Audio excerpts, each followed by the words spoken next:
Okay, before you watch this video, two things that everybody needs to know. First of all of these are recorded and edited at least a day or two in advance, some of them even more.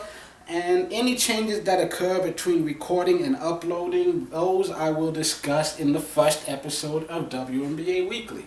If someone gets hurt during preseason, odds are I'm going to miss it by like an hour or so. And then I will talk about that on May 13th when I upload the first episode of the season. Second of all, I am not in any way associated with the WNBA or any of their sponsors or affiliates. I am not part of the Associated Press. I'm just a guy who loves basketball and wants to talk about the game that I love. So yeah, all of these are just my own personal opinions based on the observations that I've made. I do take into account some of the things that the media and players and other people will say, but at the end of the day, these are my opinions. So if I happen to say something negative about one of your favorite teams, deal with it.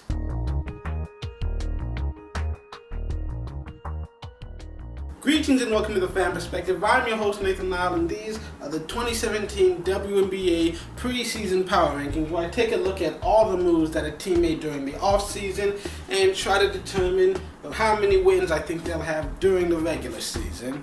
And the team I have selected at number 2 is... That's right, I have chosen the defending champions as the second strongest team in the league. You might think, but they're the defending champions. That should make them the default number 1. First of all, they were the second seed at the end of the regular season, still went on to win the championship. So ranking them to number 2 isn't necessarily an insult. Second of all, for me personally, anytime a team wins the championship, I'll never put them number 1 on power rankings.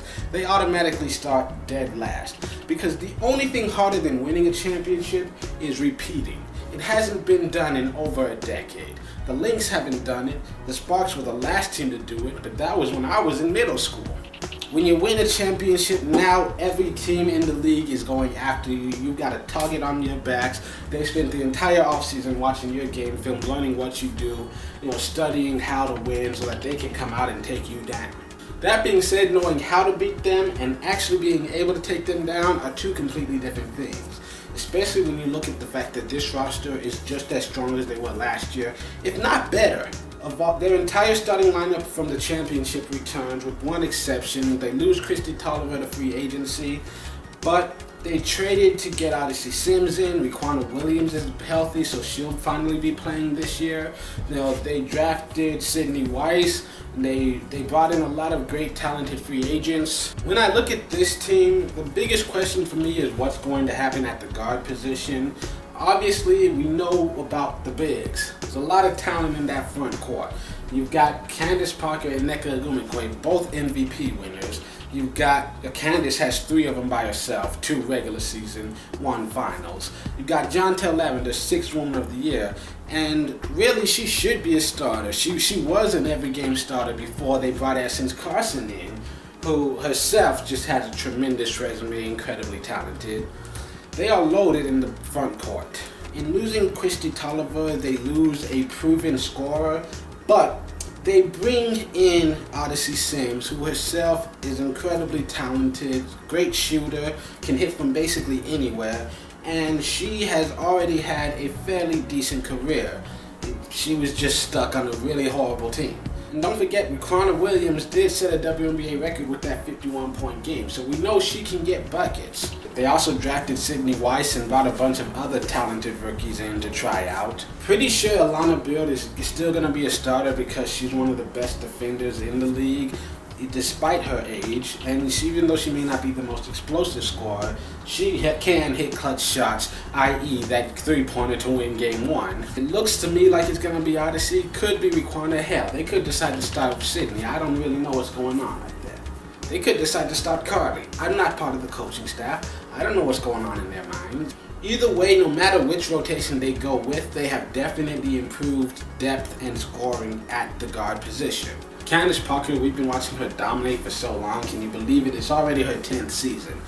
But she's still in the prime of her career. She's still one of the best all-around, just complete total package playmakers. The only reason I put them at number 2 is because of who is number 1, which by process of elimination, since we've already done 11 of the 12 teams, you should already know who number 1 is going to be.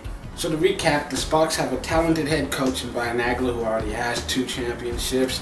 They've got 2 MVPs, the 6th Woman of the Year, and they've added a bunch of scorers at the guard position. They are poised and more than ready. They are in a great position right now. I think they will be able to defend their title.